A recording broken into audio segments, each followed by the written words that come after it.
જાગો જાગો જાગો કોની જે કાર્યવાહી કરવાની છે નોની કાર્યવાહી નહીં થાય તો આગળ ઉપર બી ગાંધીનગર પહોંચવાનો છું. નોનો ન્યાય નહીં મળે. નોનો ન્યાય કોઈ બી હિસાબે ન્યાય આલવો રહ્યો. કોઈ બી હિસાબે તમારે ઓનો ન્યાય આલવો પડે.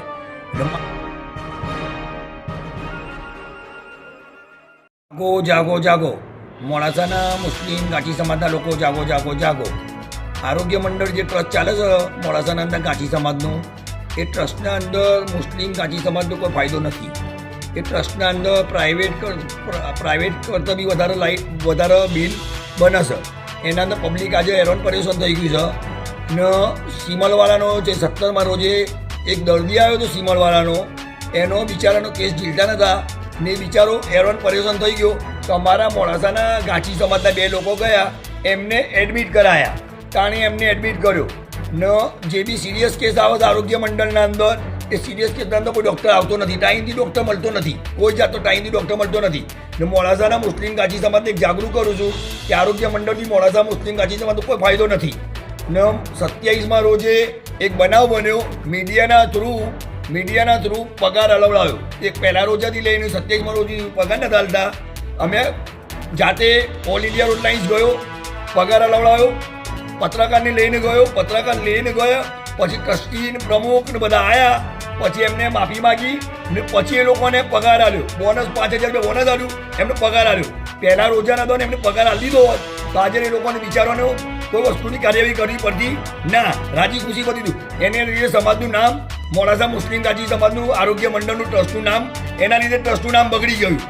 આવું જ ચાલ્યું નહીં તો મોડાસાના અંદર નામ બી બગાડ્યું, પછી પગાર આલ્યું. પહેલાં પૈસા દીધા હોત તો એમના બાપનું કંઈ જવાનું નહોતું. ને 1,95,00,000 રૂપિયા હાજર એમના કને શિલ્લક બોલે છે, તો લગા એમને પૈસો આલવો નથી. એટલે ટ્રસ્ટીઓને પ્રમુખોને બધાને માલદાર જ થઈ જવું છે. પબ્લિકનું વિચારો ને કર્મચારીને વિચારો. આજે 8,000 રૂપિયા 10,000 રૂપિયાના તો ગુજરાન કરવાનું માણસને, 8-10,000 રૂપિયાનું કંઈ બી ના આવે. આ તો બિચારો ધંધા નથી માણસને એટલે કરો છો. 6 કલાકની ડ્યુટીની જગ્યાએ 10 કલાકે તમે રમજાન મહિનામાં કરતા હતા. તમારા બાપનું રાજ નથી ચાલતું. જે બી સરકાર માન્ય હોય એ રાજ ચાલે. મોડાસાના મુસ્લિમ ગાંઠી સમાજના લોકો જાગો જાગો જાગો. હિંમતનગરના અંદર ટ્રસ્ટ ચાલે છે, મંડળ હોસ્પિટલ ચાલે છે હિંમતનગરના અંદર.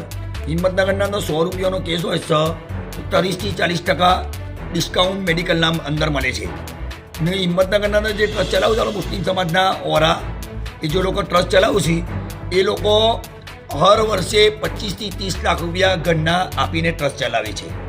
આપણા મોડાસાના અંદર મુસ્લિમ ગાંઠી સમાજના અંદર એક નિયમ છે, ઘરનો પૈસા તો બાજુમાં જ રહ્યો, એમને પૈસા ખાઈ જવાના. 10-15%, 20% ડિસ્કાઉન્ટ આપવું બિચારાને, પબ્લિકને બેરાય. એનો ભાવ દુનિયાનો અનાદુન ભાવ લઈ લેવાનો, એનું કમિશન વધારે લઈ લેવાનું. કેસના 300 રૂપિયાની જગ્યાએ 200 રૂપિયા કેસના કર્યા છે. પણ આ લોકોને ચોપડી છે ને, ચોપડી મગર જેવી ચોપડી છે, મગર જેવી. આ લોકો સુધારવાનું નથી. આ લોકોને એક જ લૂંટપાટ ચલાવી છે કે લૂંટી જ લેવું છે, ચારે બાજુથી લૂંટી લેવું છે, બીજી કોઈ વાત જ નહીં. મોડાસાના મુસ્લિમ ગાંઠી સમાજના લોકો જાગો જાગો જાગો. મોડાસાના અંદર મોટો ધંધો છે ટ્રક લાઇનનો, ગાડી લાઇનનો, ટ્રાન્સપોર્ટ લાઇનનો ધંધો છે મોટો. મોડાસાના અંદર પાર્કિંગની વ્યવસ્થા હજી લગન કોઈ થઈ નથી. કોઈ પાર્કિંગની વ્યવસ્થા કરવા કોઈ તૈયાર નથી.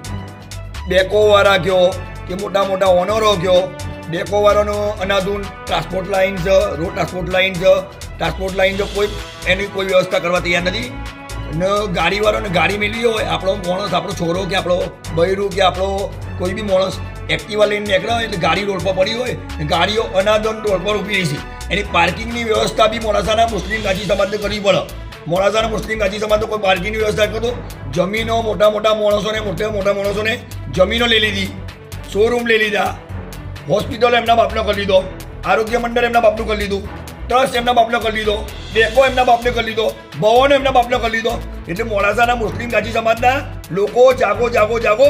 બધા હોડિયા ચોરના ભાઈ ઘંટી ચોર છે. મોડાસાના મુસ્લિમ સમાજના બધા હોડિયા ચોરના ભાઈ ઘંટી ચોર છે. અને ઓલ ઇન્ડિયા રોડ લાઇન્સ ખુલ્લી ચેતવણી આવે તો કોઈના બાપથી લીધો નથી, કોઈના બાપથી. મોડાસાના મુસ્લિમ ગાંઠી સમાજના લોકો જાગો જાગો જાગો. એક વસ્તુ એવી છે ને કે મુસ્લિમ ગાંઠી સમાજને ફાયદો થવો જોઈએ. બેંકના અંદર 8-10% વ્યાજના અંદર મોડાસાના ગાંઠી જે ધંધો કરે છે ટ્રક લાઇનનો, એના 8-10% વ્યાજે બેંકને લોન આપવી જોઈએ. વધારે ટકાના અંદર મોડાસાના મુસ્લિમ ગાંઠી સમાજનો કોઈ ફાયદો નથી. ટ્રકનું અનાધૂન વ્યાજ લેવાનું, 18% વ્યાજ લેવાનું, 16% વ્યાજ લેવાનું, બે રીતે 3 રીતે વ્યાજ લેવાનું, સહીઓના અંદર ફસાઈ દેવાનો ગાડીવાળાને, ટ્રકવાળાને, ઓનરોને. મોડાસાના મુસ્લિમ કાચી સમાજને તો કોઈ બી હિસાબે કોઈ સપોર્ટ નથી, કોઈ વસ્તુનો કોઈ સપોર્ટ નહીં. ભવન કયો, આરોગ્ય મંડળ કયો, ટ્રસ્ટ કયો, બેંકો કયો, મંડળીઓ કયો, કોઈ વસ્તુના અંદર ટ્રક ટ્રાન્સપોર્ટ કયો, ગોર્સ કયો, એના અંદર મોડાસાના મુસ્લિમ કોચી સમાજનો કોઈ ફાયદો નથી. બધા જ ચોરના ભાઈ ઘંટી ચોર છે. મોડાસાના હોડિયા બધા ચોરના ભાઈ ઘંટી ચોર છે. મોડાસાના અંદર એક વિનંતી કરું છું કે આ લોકોને જે જમીનો લઈ લીધી છે, અત્યારે શોરૂમ લઈ લીધા છે, ભાડાની દુકાનો લઈ લીધી છે, ભાડો બી એમનો લગભગ મહિનાનો 3-3 ને 4-4 લાખ રૂપિયા. મોડાસાના મુસ્લિમ કાચી સમાજના જેટલા બધા પૈસા ચોરેલા છે એમનો બી 3-3 ને 4-4 લાખ રૂપિયા હર મહિને ભાડો આવું છે. પછી જકાત, આજે આરોગ્ય મંડળના જકાત બંધ થઈ ગઈ, કર્મચારીઓને પગાર રોકાઈ દીધો. 27માં રોજા સુધી કર્મચારીઓને પગાર ના આવ્યો, જકાત ના મળી. ઓલ ઇન્ડિયા રોડ લાઇન્સના બોલવાથી જકાત બંધ થઈ ગઈ. ઓલ ઇન્ડિયા રોડ લાઇન્સના બોલવાથી 300 રૂપિયાનો કંઈક 200 થઈ ગયો. 10%થી ડિસ્કાઉન્ટની જગ્યા 20% ડિસ્કાઉન્ટ થઈ ગયું ને. આપણો 35 લાખ રૂપિયા એક અમારો નોમચી નેતા હતો 1972ના પૈસા, એ 35 લાખ રૂપિયા ઓલ ઇન્ડિયા રોડ લાઇન્સના બોલવાથી આલ્યા. મોડાસાના પબ્લિક જાગો જાગો જાગો. ઓલ ઇન્ડિયા રોડ લાઇન્સ વાળાને હાથ ઉઠાવ્યો છે, ઉઠાવો તમે. કોઈ દીવાની કોઈ જરૂર નથી. આપણે સારું કામ કરવાનું છે, ખરાબ કામ કરવાનું નથી. બધા હોડિયા ચોરના ભાઈ ઘંટી ચોર છે ને એમની ચોપડી છે ને એમની ચોપડી મગર જેવી છે, મગર જેવી. બધા ચોરના ભાઈ ચોર છે મોડાસાના બધા હોડિયા. બેંકો વાળા બી આવી ગયા, સંસ્થાઓ બી આવી ગયા, આરોગ્ય મંડળ બી આવી ગયા. કોઈ બી મુસ્લિમ કાચી સમાજની બધાની જે પ્રોપર્ટી છે એમના બાપની કરી લીધી છે, એમના બાપની છે, એમના બાપની નથી. મોડાસાના મુસ્લિમ કાચી સમાજની છે. મોડાસાની મુસ્લિમ કાચી સમાજની લોકો બહુ જ બોરા પડે છે બિચારા, સીધા છે બહુ જ, કોઈને કંઈ બોલતા નથી આવડતું. એમનો અવાજ દબાઈ દીધો છે. ઓલ ઇન્ડિયા રોડ લાઇન્સ કોઈના બાકી નહીં બીવા, એમના બાકી બી નહીં બીવા. લોકો જાગો જાગો જાગો. કોની જે કાર્યવાહી કરવાની છે, નોની કાર્યવાહી નહીં થાય તો આગળ ઉપર બી ગાંધીનગર પહોંચવાનું છું. નોનો ન્યાય નહીં મળે, નોનો ન્યાય કોઈ બી હિસાબે ન્યાય આલો રહ્યો, કોઈ બી હિસાબે તમારે ઓનો ન્યાય આલો પડે. એટલે મારા નામની જે અરજી પોલીસ સ્ટેશનની અંદર આલી હતી, 41 વર્ષની મારી ઉંમર છે, એટલે મારા નામની તમે પોલીસ સ્ટેશનની અંદર અરજી આલી હતી, એ કયા બેટ પર અરજી આલી હતી તમે, એનો અરજીનો ખુલાસો કરવો પડે. ને 5 જણા ગયા હતા ને, જે 5 જણા આરોમી, એ 5 જણાને મને માફી માગવી પડે. ઓલ ઇન્ડિયા રોડ લાઇન્સને માફી માગવી નહીં. જો લગન એ માફી નહીં માગ્યો તો લગન all India road lines part 9 આવ્યો છે, પાર્ટ 10 આવે, એના પછી બી ઘણા પાર્ટ આવી. બી કોઈના બાકી બીતું નથી.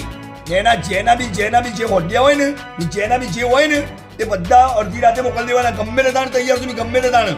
કોનો ન્યાય પોલીસ સ્ટેશનના અંદર છે, તમે મારા નામની અરજી આલી છો ને, એનો ન્યાય લો પડે, આરોગ્ય મંડળનો ન્યાય લો પડે. લોકોને આ લૂંટપાટ કરી છે, ચોરી ચોરી માલદાર રહેશો. તમારા બાપની પ્રોપર્ટી નથી, મોડાસાના મુસ્લિમ કાચી સમાજની પ્રોપર્ટી છે, તમારા બાપની નથી. મોડાસાના મુસ્લિમ કાચી સમાજના માણસ કમજોર થઈ ગયા, કમજોર. પૈસો નથી એટલે લડતા નથી. ઓલ ઇન્ડિયા રોડ લાઇન્સ ન્યાય જોઈએ.